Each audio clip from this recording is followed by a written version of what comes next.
Another word for Vedanta is Sanatana Dharma, right, which literally translates as eternal principles.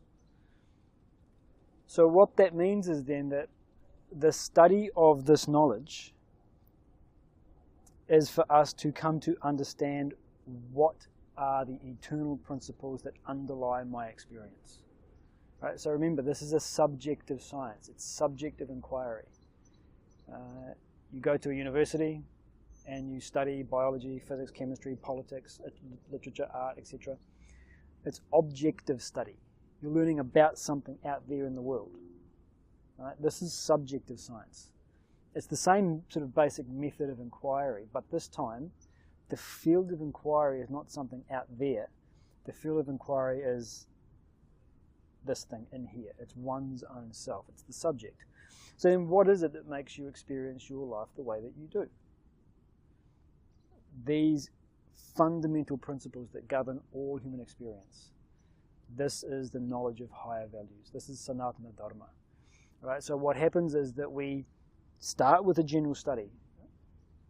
When we reflect upon these ideas, what happens is that they become part of our personality. So let's look at this idea for a moment. So when we use the word values, what are we referring to? Because we're talking about Vedanta being a knowledge of higher values.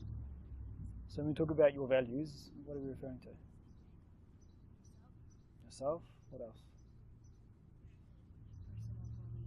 Beliefs? Yeah. So then so let's stay with beliefs, because this is a good way to think about it. So a value then you can consider a belief that determines your attitudes in life, that determines the choices that you make, it determines the goals that you pursue, it determines end states of existence that you want to embody. Okay, so simple example. Right? If you have a belief, money brings happiness. It's a belief. Right? If you have that belief, then what that means is that that belief will govern your attitude towards money. It will govern the way that you relate to financial situations, to rich people, to poor people, to opportunities to make wealth. It'll determine the choices that you make. What will I study at university? Well, whatever can get me the most money. What job will I take? Whichever one gives me the most money. Who will I marry? It depends. How much money does he have? So all of the choices that we make, the attitudes we hold, the end states of existence of our life are determined by the things that we believe, our values. So think of it this way, everything that you have ever done, every choice you have ever made is based on your values. And the same is true for all of us. So then Vedanta is the knowledge of higher values. So then what does higher values mean? Okay, so let's go back to this example that we started with. Money brings happiness. It's a belief. Is it true or false? So money brings happiness, true or false? Well, you can't really say it's false. You can't really say it's true.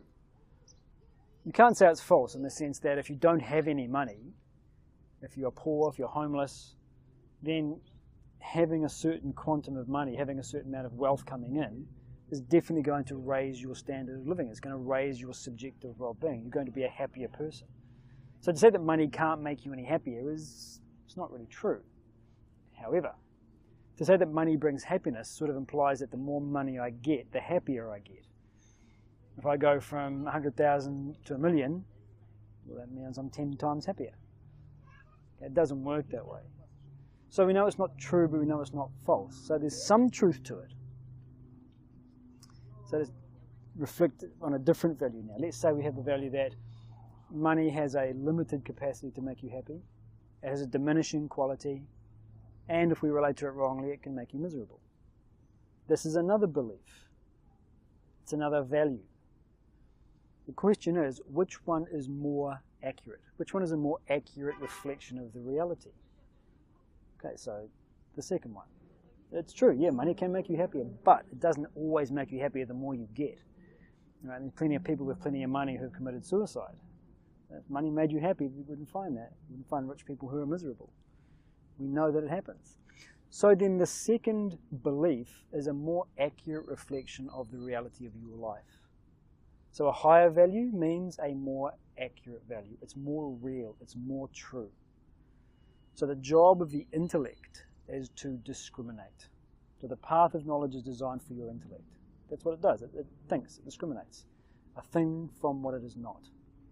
So you're constantly trying to reflect, what is the truth? What's true? What's real? Will money make me happy? Think about it. And so this is what the intellect is doing. It's reacting with the knowledge.